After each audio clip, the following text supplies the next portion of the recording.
ఆంధ్రుల అన్నపూర్ణమ్మ డొక్కా సీతమ్మ.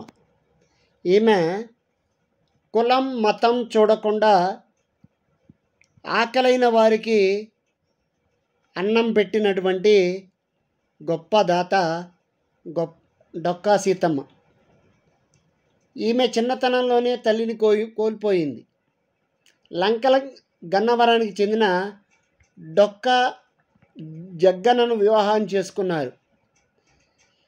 వీరి గ్రామాలకి వచ్చినటువంటి ఎవరికైనా ఏ సమయంలోనైనా ఆకలిగా ఉంది అమ్మా అంటే అన్నం పెట్టేటువంటి గొప్ప దాత డొక్కా సీతమ్మ. ఈమె గురించి ఎంత చెప్పుకున్నా తక్కువే. ఈమె తన ఆస్తి మొత్తాన్ని కరగతీసుకున్నారు.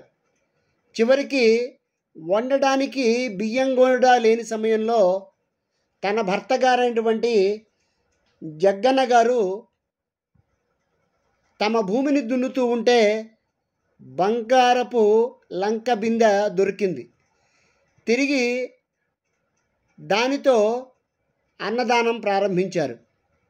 ఈమె చేసిన సేవలు అన్నీ ఇన్ని కావు. సీతమ్మ గారి పేరుతో ఆంధ్రప్రదేశ్ ఉప ముఖ్యమంత్రి శ్రీ కొణిదెల పవన్ కళ్యాణ్ గారు అమ్మ పేరుతో అన్నదానం తిరిగి ప్రారంభించారు. డొక్కా సీతమ్మ గారు ఆంధ్రులకే కాదు, తెలుగు వారికే కాదు, ప్రపంచ ప్రజలందరికీ మార్గదర్శి.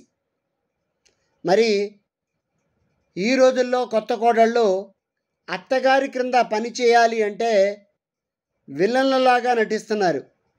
మరి 1842 సంవత్సరంలో జన్మించి తాను చనిపోయే వరకు 1909 సంవత్సరం వరకు అహర్నిశలు అర్ధరాత్రి వారి గ్రామానికి ఎవరు వచ్చినా కానీ అన్నం వడ్డించే మహాదాత మహాస్త్రీ డొక్కా సీతమ్మ గారు. సీతమ్మ గారి పేరుతో ఆంధ్రప్రదేశ్లో అనేక బంగారు విగ్రహాలని గ్రామం నడిబొడ్డున ప్రతిష్ఠించారు.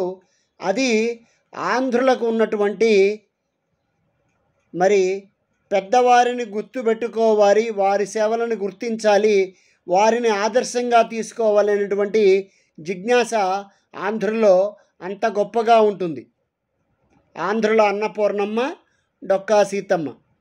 ఈ వీడియో నచ్చినట్లయితే లైక్ చేయండి, షేర్ చేయండి.